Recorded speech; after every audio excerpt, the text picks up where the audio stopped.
Halo teman-teman, selamat malam. By the way, maafkan suara gue ya, gue lagi agak sedikit flu kayaknya. Cuman gue gak mau meninggalkan malam ini, kesempatan untuk ngobrol dan sharing sama teman-teman. Karena malam ini gue kebagian isu yang sangat penting banget. Isu yang gue harap bisa jadi concern kita bersama.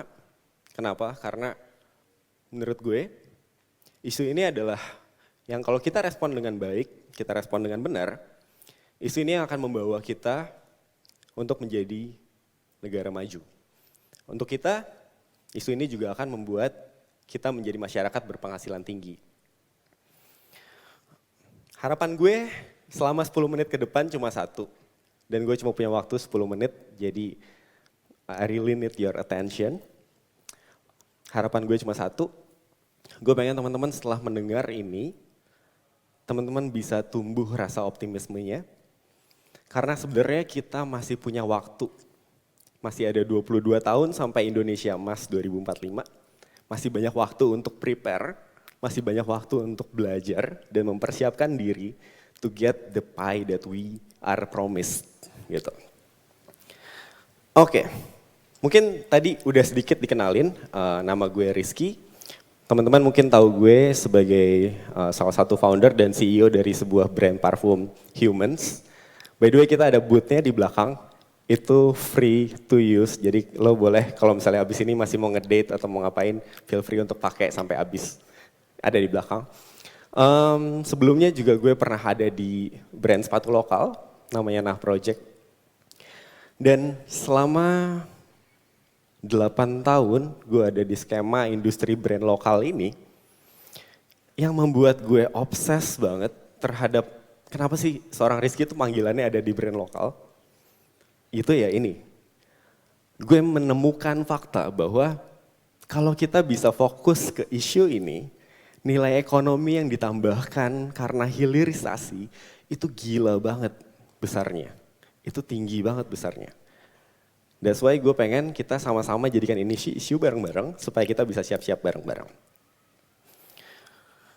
Kalau kita ngomongin hilirisasi, mungkin teman-teman akan ngebayangin, oke, pasti ngomongin nikel nih atau smelter Freeport gitu. Tapi di sini gue akan mencoba untuk membawakan yang masih menjadi kapasitas gue sebagai CEO dan founder dari Humans yang ada di industri brand lokal.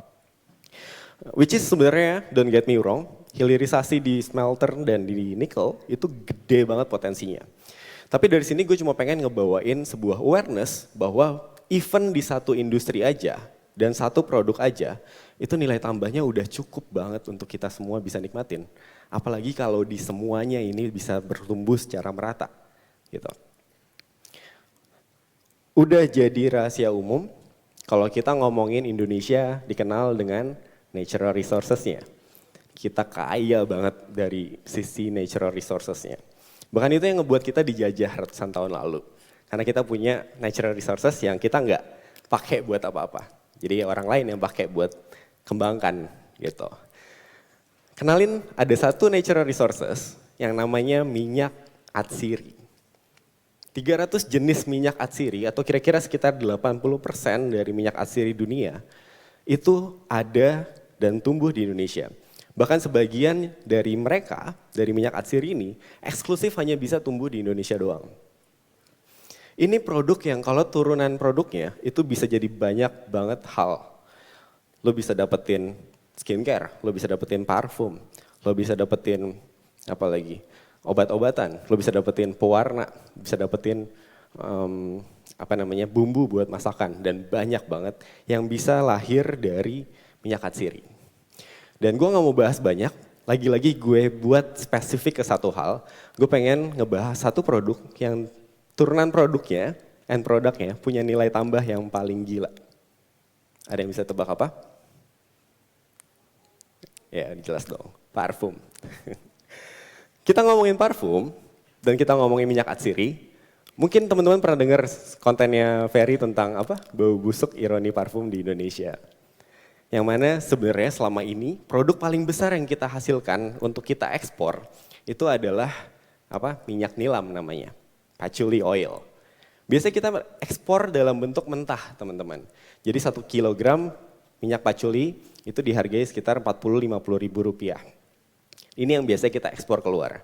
Which kita udah ngerasa cukup gitu. Tapi kalau kita bikin oversimplifikasi bagannya, sebenarnya 1 kilogram minyak nilam tuh bisa jadi 100 botol parfum bahkan. Dengan harga parfum berapa, kita bisa hitung sendiri harga parfum berapa. Tapi kadang kita suka lupa scale-nya tuh seberapa sih.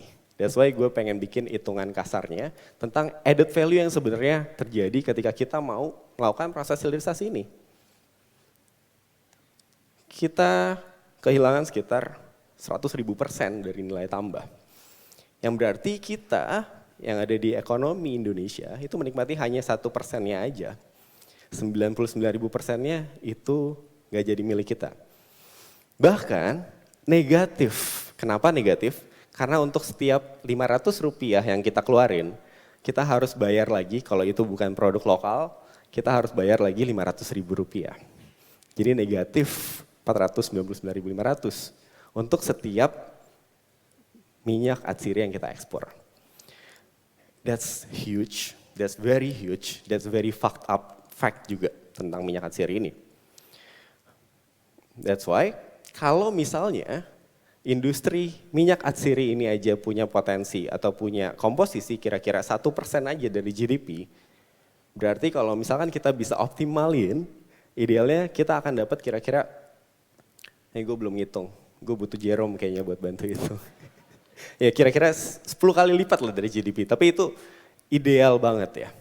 Nah, gue pengen bahas potensi, dari dulu orang ngomongin potensi, oh kayaknya gampang banget kalau gitu kita ngomong ya udah kita larang aja ekspor minyak nilam, kita produksi sendiri aja, kita beli sendiri aja.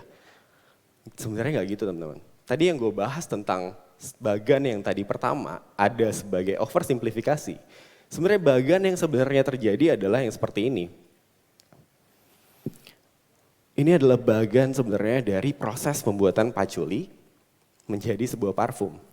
Panjang banget. Dan poin takeaways dari sini itu adalah hilirisasi adalah proyek yang sangat bergantung pada kesiapan tenaga kerja. So the problem is in our hands. Problemnya adalah apakah kita siap untuk ada di posisi-posisi ini.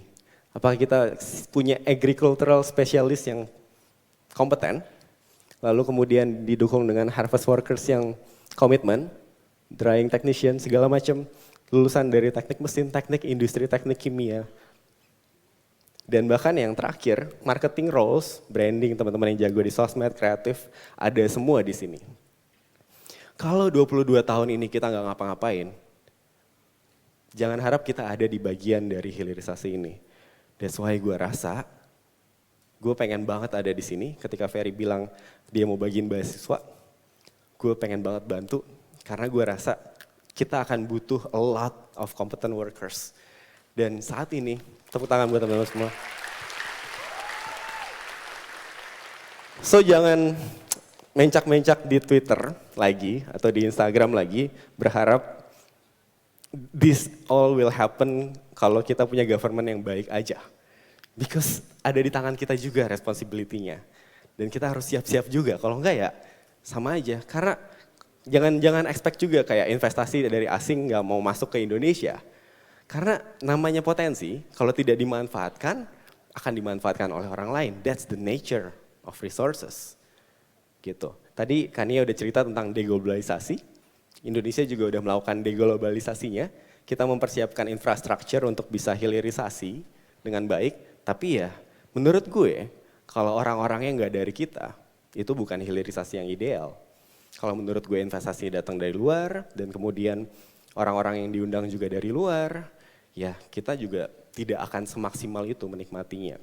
Walaupun ekonominya tetap berputar ya. That's why gue akan sangat sedih kalau nantinya di 2045 ini nggak ada kita yang ada di sini yang menjadi stakeholdersnya, yang menjadi decision makernya, yang menjadi competent workersnya. Terakhir kesimpulan gue pengen bilang bahwa krisis potensi hilirisasi itu bukan sebuah pertanyaan apakah ini benar atau enggak sih. Apakah hilirisasi itu penting atau enggak sih. Gue tadi sudah menunjukkan bahwa satu produk Dari satu industri aja, potensinya bisa segila itu. There are a lot of other industry yang gue belum bisa bahas sekarang. Ada 25 lebih industri yang butuh untuk revolusi hilirisasi. Akan ada pie yang banyak buat kita semua.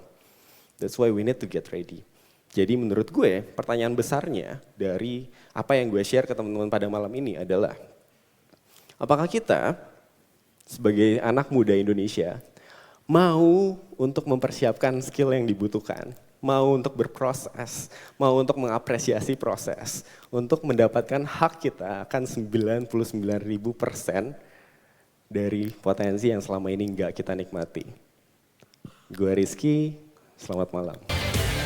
Boleh minta tepuk tangan dong untuk Kak Rizky.